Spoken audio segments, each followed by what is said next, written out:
everybody. First, if you're watching this, thank you. Also, if you're watching this, please be sure to like the video, subscribe to the channel.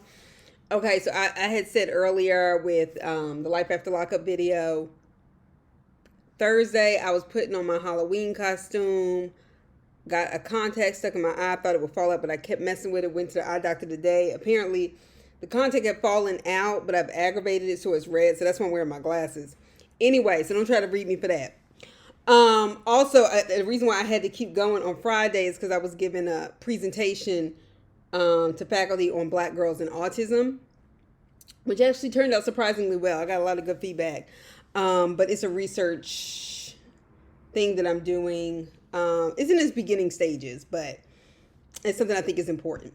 All right. Please also PSA, make sure y'all go out and vote. Vote blue. Yes. I'm sorry, we are in a state of emergency because if this son of a gun gets in charge, y'all, I am not a single issue voter. I want the Palestinians to be free. I don't simply want a ceasefire. Those people deserve their land. But let me tell you what's not going to happen. It won't even have an opportunity to happen if Donald Trump is in there. He's been very clear about that. That's why I think it's amazing that people have found the time to show up at Kamala Harris's rallies and disrupt her in a way that they wouldn't dream of doing to Donald Trump. And if y'all think that don't have nothing to do with the fact that she's a black woman and he's a white man, and see, they feel comfortable doing that. That's not the way to get it done. And there's elements of racism involved in all of that. Anyway, all right. So, Love and Marriage Huntsville, Tropical Stormi, Season 9, Episode 1. Okay, so let's begin by addressing the pink elephant in the room. How the fuck are we on Season 9, Episode 1, with a trip they haven't even got off from last season? Let me... Love and Marriage Huntsville, I can't. Please do better. All right, look. I done heard about all this millimeter stuff with people like Dr. Heavenly. First of all, I don't like Dr. Heavenly. I think her and Carlos even having YouTube channels is kind of messy, especially for him to be a producer. It just seems like he's always muddying the waters. I don't care that people were calling Heavenly's office for whatever reason. Maybe they were Mel's fans, maybe they weren't. First of all, y'all called it Messy Mondays. Did you really expect no backlash? For her to be saying, like, I'm a doctor first, this, that, and the other. No, you're not. If that was the case, you wouldn't have no YouTube channel where you was talking about people any old kind of way and carrying on this, that, and the other.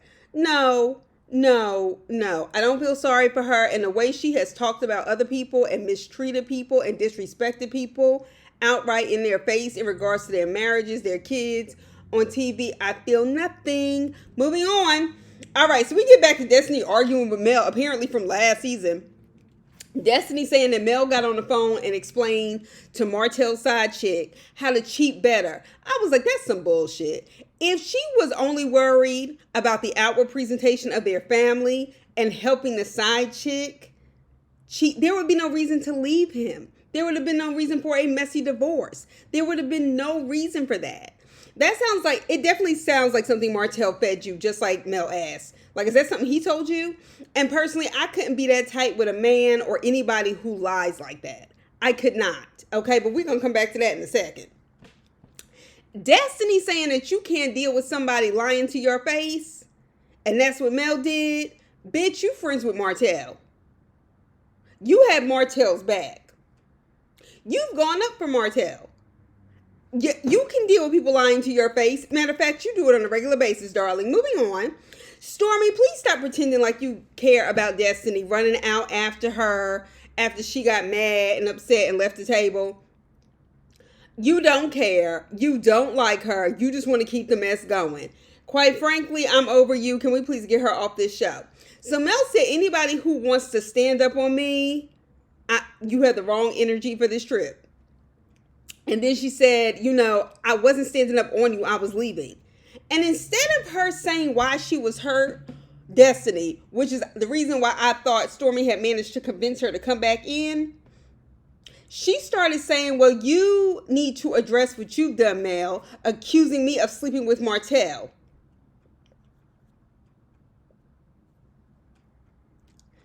Destiny, I'm going to need you to segue better in this stuff because, see, that that conversation, like, girl, okay.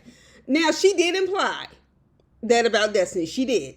But see, you should have brought that up first instead of lying about her telling the side chick this, that, and the other. So now, and at this point, honestly, Martell had plenty of side pieces, okay? This chick that, I don't know, gets on the internet and does whatever, was dumb enough to go along for the ride with Martell. So let's not act like she was just so special to him, okay? Mel gets up and leaves. I don't blame her. Tisha. Tisha, I know Shanita is calling you the ops.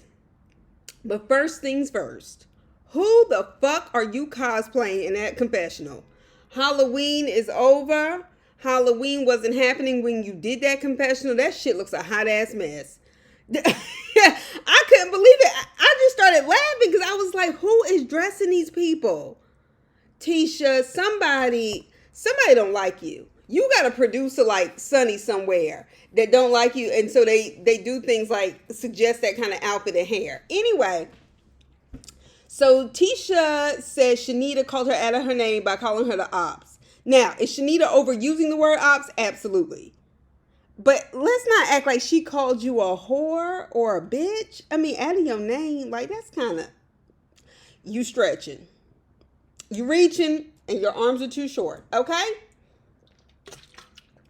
Kimmy says, well, don't call her the ops. So she walked away trying to calm Shanita down. Now, Kimmy admitted that Tisha definitely encroached on Shanita's personal space, but she says she started by calling her the ops. Kimmy seems as if, and this is just my perspective on her, seems as if she's been co-opted by the Scotts. And what I mean by that is she's always been headstrong, but like the understanding person, the gentle person. But I think she has finally succumbed to the idea or order that in order to stay in the family and to keep Maurice happy, she has to play along and take up for Tisha unnecessarily just because they're family. And so it just has her doing stuff that I just feel like Kimmy would not normally do. And it's actually making her very boring on the show. Anyway, I'm just not here for it. So Destiny, we could tell Destiny was heightened emotionally anyway from Sunny just sitting there and having to be in her presence. Now she was woman enough when they had to blow up and left wherever they were eating from. No, they weren't eating because Mel gets up and says, I'm still hungry. I'm going back to eat. Or maybe they did eat. I don't know. Anyway, so Destiny and Sunny have a talk. Now, I will say she was woman enough. Destiny was woman enough to walk over to Sunny and say, look, this hurt. Okay, because we can tell you hurt, and I can totally understand why you're hurt, Destiny. And she goes on, and she was like, for you to say we were never friends, you know that's not true. We're not friends now, but to say we were never friends really hurt. Now, I told y'all, with this stuff, with Destiny and Sunny, I am not here for Sunny because I know these kind of chicks, all right? So Sunny said, I'll tell these people that I like you. I have no problem with you. I have no reason to. I said facts because you definitely stole her boyfriend and married him. She said, I never wanted joy to come to me from your pain. Yes, you did. Yes, you did. I do not believe you're in love with Moses. He looks like your son. Y'all have zero chemistry. Y'all would not have met had it not been for Destiny. So, like, both of y'all need to cut it out. Both of y'all need to stop this charade because it's going to go too far. And I hear that Moses is in jail. Again, I don't know if he got out. I mean, it wasn't like he was committing a crime. It was a probation violation. I don't think we need to go in on him for that. All right. Anyway, so Sunny saying over and over again, yeah, we were cool. It is clear that Sunny rubbed it in her face. And it's also clear that Sunny is lying because she's mincing words to try to justify what she did. No, we were cool. So, like, I'm not going to keep saying, like, necessarily we're not friends. But we weren't like, if I say, oh, yeah, we're cool, it means, like, we don't hang. But I don't have anything against them. You lying, Sunny. What you did was wrong. Okay? Destiny apologized to Mel on the stairs. Mel hugged her. She said, I love you. Mel said, we'll talk. I caught that. Now I love you too. Anyway, Destiny, you're sorry because you know you lied about that stuff you were saying about her with the side chick. All right. You took Mel's statements from that freaking TV dinner from season 1 when she said there was a respectful way to cheat. And what Mel was saying, although what's on TV will follow you, so it is what it is. But she was clearly saying that having your whore in somebody's face is absolutely unacceptable. Okay? That's what she was saying. But to take that and then apply that to a made-up story is some BS. And I'm not here for it. Okay?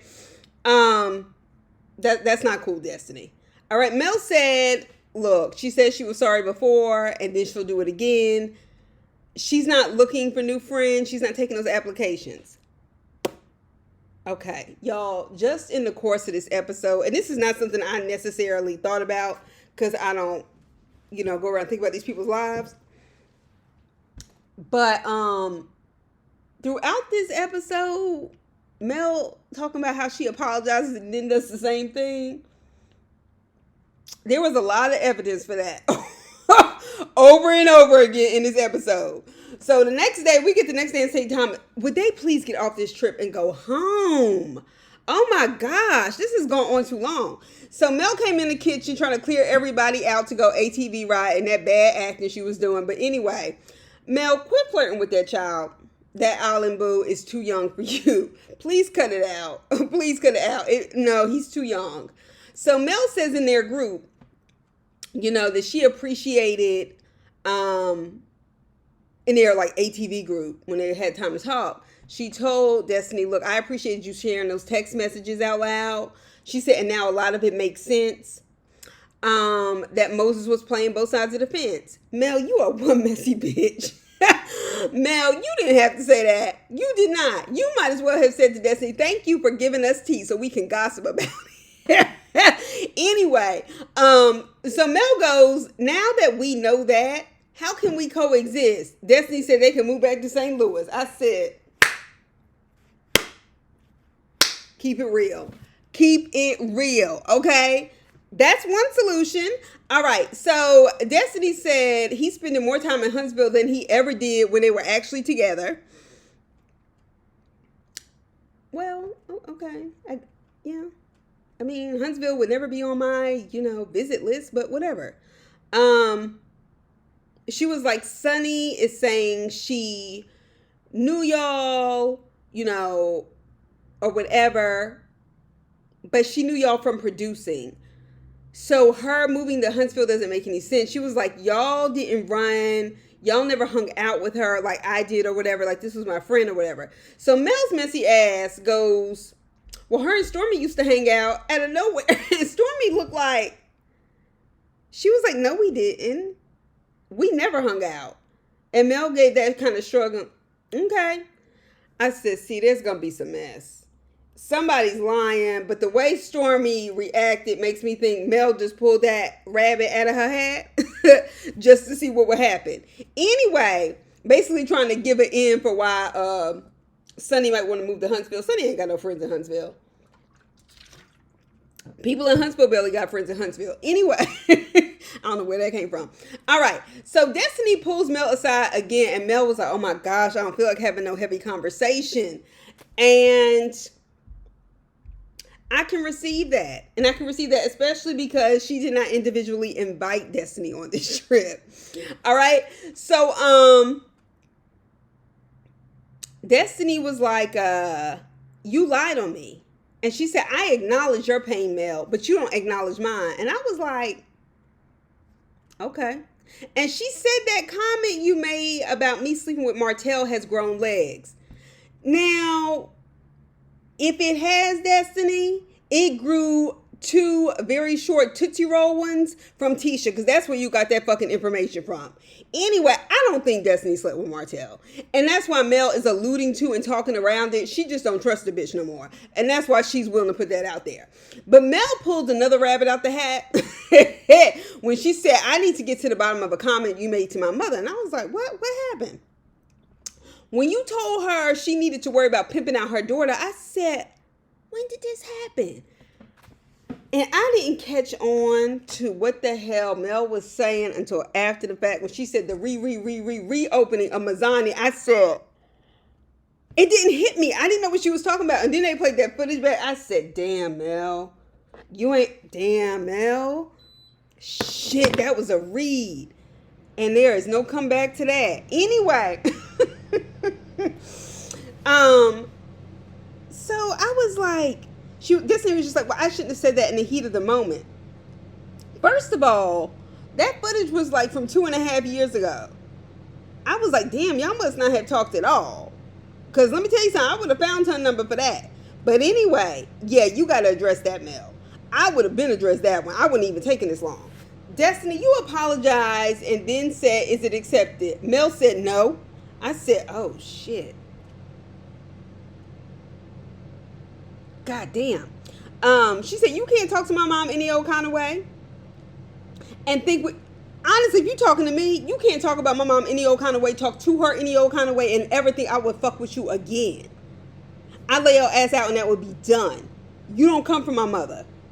And I was kind of with Mel. That's a strange thing to just say, right? And Mel was like, where did that come from? But the thing is, apparently Destiny has had 2.5 years to think about why she may have said that.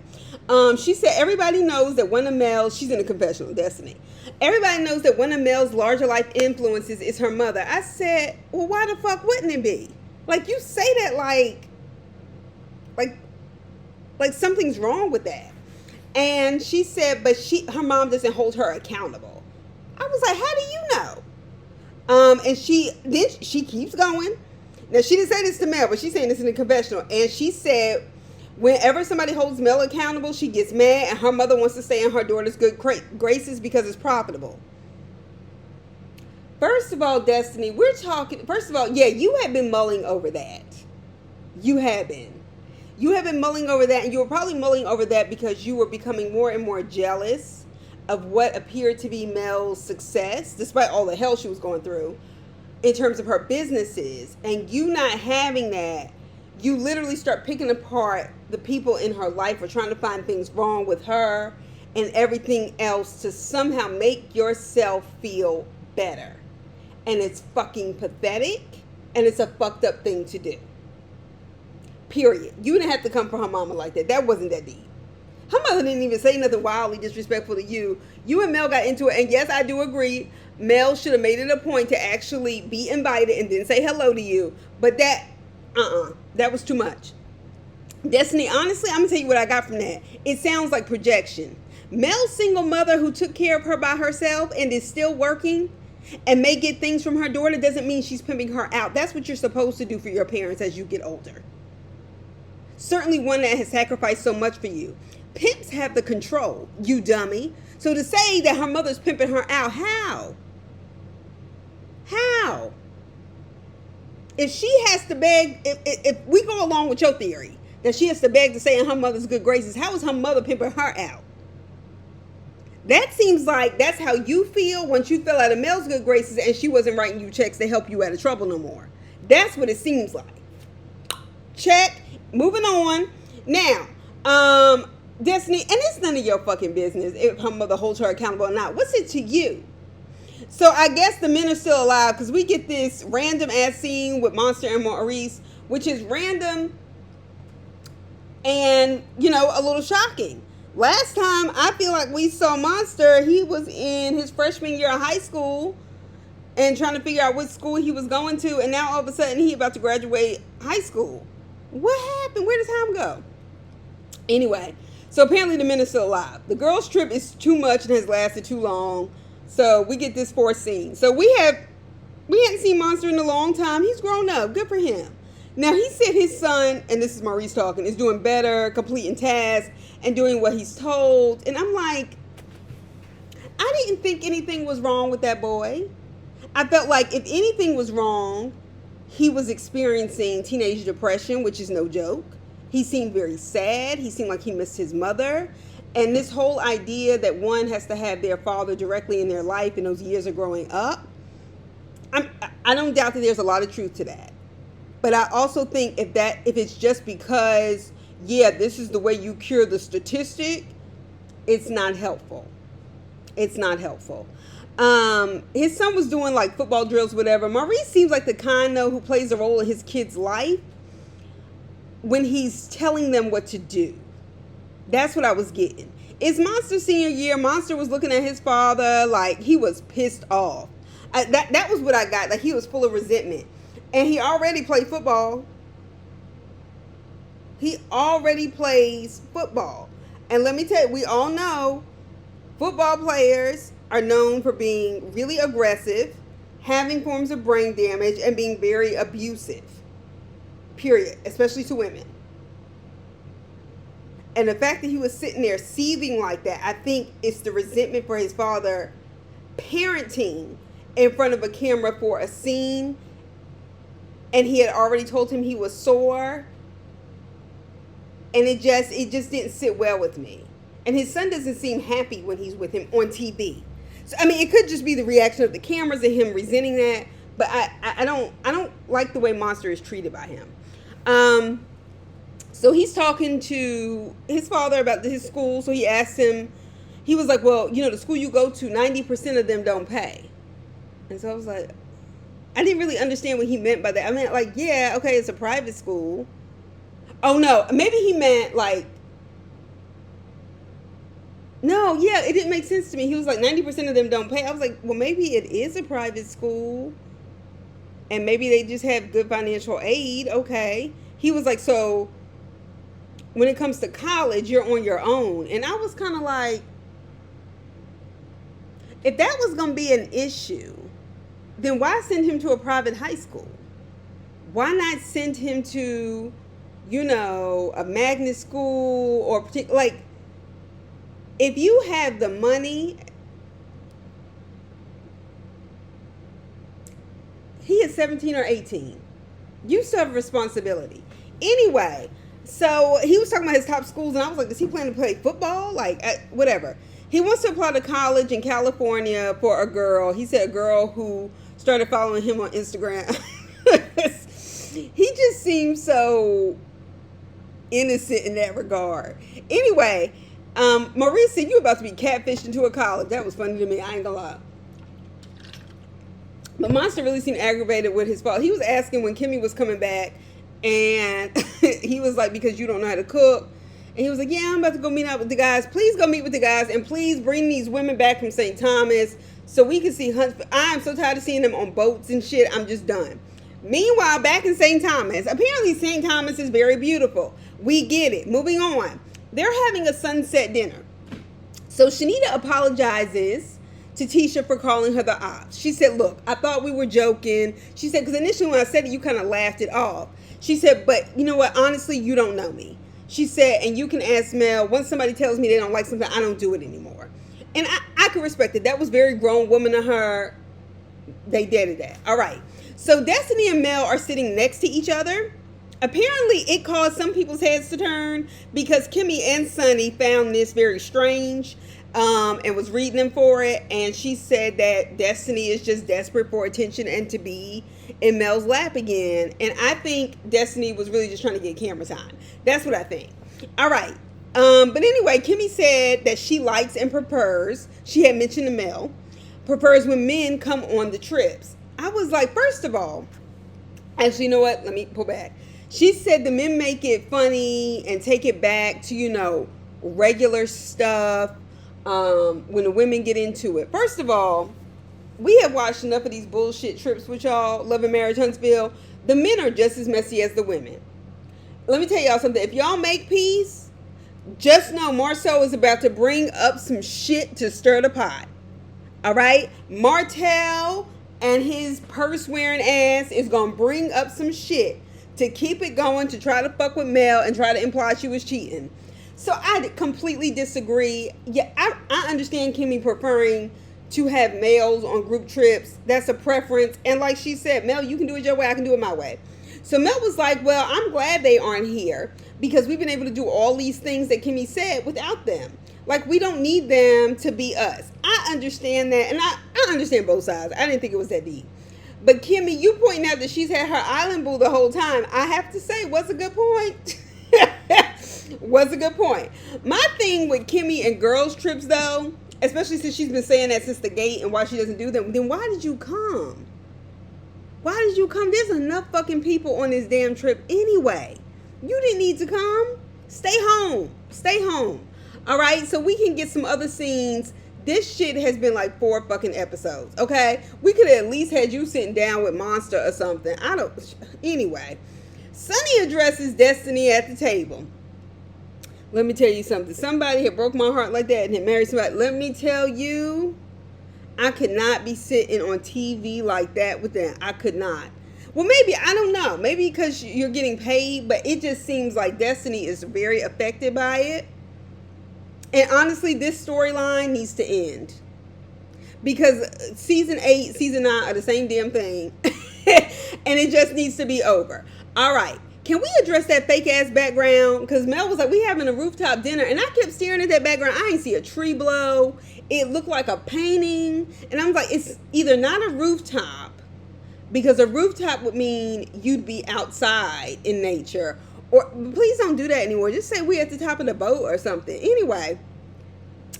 Because I kept staring at it. I watched it for a while. Sunny said, as a woman, it was never my intention to hurt Destiny, bitch. Yes, it was. Okay. Sunny said last night she fell under attack, and so she responded the way she responded. You should have fell under attack. You know what you did. You know why you did it. And it was a messed up thing to do. Okay? And if you're a producer, then go produce. Go produce. Go find another job, because this cannot go on. Because let me tell you something. You and Moses have nothing unless y'all are talking about Destiny. And y'all are those kind of people that I feel like y'all do that off camera too.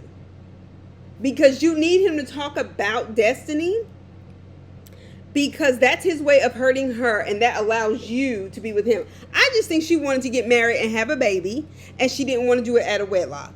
But I think she also was jealous of Destiny and something she had and wanted to take it. Now Sunny should have left it there after she apologized for hurting her. And says, I hope you accept my apology. You may not. It may take time. You should have left it there. But see, we know you disingenuous, because you followed it up with that bullshit and said, but at the end of the day, we fell in love, and that's just the truth. No, y'all didn't. No, you didn't. I've said it a million times. I'm going to say it again. You were jealous of Destiny, Sunny. You wanted to steal something from her. Moses was hurt. He was bent out of shape and used the opportunity to be with you to hurt her. Y'all look like mother and son. You have zero chemistry. I'm sure he's laid up with another chick as you was talking to Destiny at that table. I'm not here for it. I'm not. So Mel's messy ass is sitting at the table talking about some amen. You know good and damn well she ain't mean none of that apology. Destiny was right. The apology wasn't to Destiny. It was to the group. Destiny was like, that's why I said nothing. I was like, and that's why Mel didn't tell you she loved you on that staircase either. Anyway, so Nell brought up how she called Mel about the millimeters before, because apparently it has, actually, it's just a little too apparent. Y'all bring these people up way too much. And she was crying and complaining about how people were attacking her on the internet to Mel, and that's not who she is, and she didn't like that. And she said, Mel said she was sorry, but what do you want me to do? And Nell said I had to sit with that, because I was kind of like, well, yeah, what can she do? Destiny said, well, she could say something about what these people do and make a statement for them to fall back. And Shanita was like, please, say whatever you want to. That's what the internet is for. I caught that. I don't know why that was funny to me, but I was like, yeah, there's a reason why people get bold on the internet, because they ain't going to say that shit in real life. And they just let it out. Nell was like, well, nobody wants to lose their fans and then they're for money, because you get money for people following you and shit like that. And she said, can we all sit here? Nell said this. Can we all sit here and honestly say that if it was us, we would do the same thing? Destiny, you were like, yeah, I would do that for the people. I wouldn't want them to hurt people that I was close to. I was like, well, the thing is, see, it's only hypothetical for you because you're not that girl on this show. You wouldn't be that girl on really any other show. So it's just hypothetical. So I don't think you even have the ability to put yourself in her shoes. Now, the millimeter bullshit gets on my nerves too. Like, what the fuck? Okay. I feel like this is taking on a life of its own, and a life of its own because the cast members have decided to give it a life of its own. Because the millimeters are just like another cast member. They're always bringing them up and blaming them for things. I don't really follow these people on social media. I follow Mel, but even then, like, I don't comment and stuff like that. And I don't doubt that these people must be nuts, but I have to say, I don't follow it enough to know. Now, I think the millimeters have become a scapegoat for when they can't find anything else to fight Mel with. So she cannot control grown-ass people on the internet. She cannot.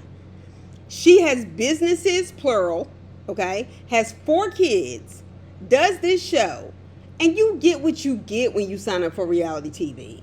Okay? I think y'all are mad because now at the 9th season, whatever the fuck this is, y'all haven't been able to get a following the way you would have liked on the internet.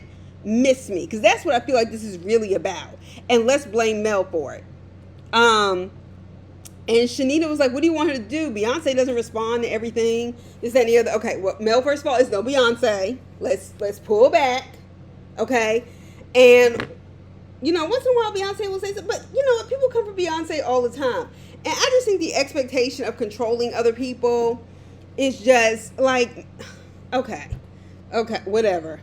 All right, they're the reason why people were calling Heavenly's. Okay. All right, whatever. So Stormi is at the table looking ghetto, hood, and angry like she always does about nothing. So Stormi jumps in and says, well, look, I have said publicly and vocally and corrected my mother, who is no fan of yours, this, that, and the other, who has said bad things about you. And she was like, have you ever done that, Mel? I said, Stormi, I already don't like you, and I can go in on you for many reasons, like the fact that your clothes never seem to fit, but you got all this money. I'm gonna need you to find a tailor, okay? Because clearly you and Tisha have the same producer that don't like either one of y'all, and it's really causing problems for y'all's fashion on the show. My thing is, Stormi, that was a real attempt at a false equivalency. Okay, you know your mom. You can talk to your mom. You can correct your mom and say, hey, I disagree with this. Mel just said, these are a bunch of people I don't even know. So you saying that about your mom is very different from a bunch of people on the internet who happen to watch this show and really, really like Mel. Like, I don't know what else. The rest of y'all are just not that interesting. You're not. And I think there's also a response in reality TV. Whenever people intend to beat up on somebody, there tends to be this kind of growing, because Mel wasn't the one people were really going up for initially. Whenever it seems like somebody is just getting mistreated, it feels good, I'm sure, in the group when they're taping, but it's a very different story when people watch it. The way they treated Nene, first season of Real Housewives of Atlanta, was designed to make her look bad. She became the fan favorite. That was not the intention, okay? We've seen this over and over again. And I think the things that were happening to Mel, there's a lot of things that women could identify with, and that's what made her popular. Tisha. Now, Mel was like, how do y'all know these are millimeters? She said examples, names. She was asking, and Tisha was like, no, you're fans because they tape themselves inside, cigar lounge, whatever the fuck it is, Black or something like that. Tisha was like, your fans have called the city on our business. And she was like, how do you know? She was like, because they said so, or whatever, had themselves on social media. And Stormi was like, they're starting petitions about not having my products in Target, this, that, and the other. Stormi, Mel got both of y'all together when she said there's things that's been happening at all of y'all's businesses without the millimeters, which is why maybe some of this stuff is happening. I said, yeah, because it's not her responsibility to do that. And then she said, I mean, when we think about it, Stormi got sued by her business manager, and apparently he's getting a payout. Tisha, people call the city your restaurant, but the city can't shut things down without a cause. And when I finally found that video of Stormi going off on some woman that showed up to the warehouse, I don't know if maybe it's just the video I saw, but I was like, what did this woman do to you other than to show up? Like, her assistant was trying to calm her down, yet this is being recorded. And she was like, these people didn't it. And I was like, what did these people do to you? I didn't see anybody do anything to Stormi. We just got a whole tape of her meltdown. Girl, bye. Anyway, that's all I have to say. Please be sure to put your ideas, you know, what you think in the comments. But just be nice. I'm going to go and nurse this eye. But I'll talk to y'all soon. Bye.